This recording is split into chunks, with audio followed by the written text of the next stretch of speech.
কিয়ামতের দিন আমি যখন বান্দার আমল নামার দিকে আমি যখন মনোযোগী হব, ওই আমল নামার ভিতরে আমি যদি শিরক মিশ্রিত দেখি, তাহলে বান্দার আমল নামাকে ধুলাবালির মতো উড়াইয়া দেব। ধুলি কণার মতো আমল নামাকে উড়িয়ে দেওয়া হবে।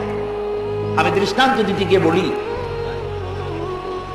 10 কোটি 5 কোটি টাকা বা 100 কোটি টাকা খরচ করে বিশাল একটা বিল্ডিং তৈরি করেছেন। এই বিল্ডিংটা ধ্বংস করার জন্য একটা টাইম বোম যথেষ্ট, ঠিক কিনা? একটা টাইম বোম রেখে দিলেন, দূরের থেকে রিমোট কন্ট্রোলের বাটন টিপলেন, বোমাটা বিস্ফোরিত হলো।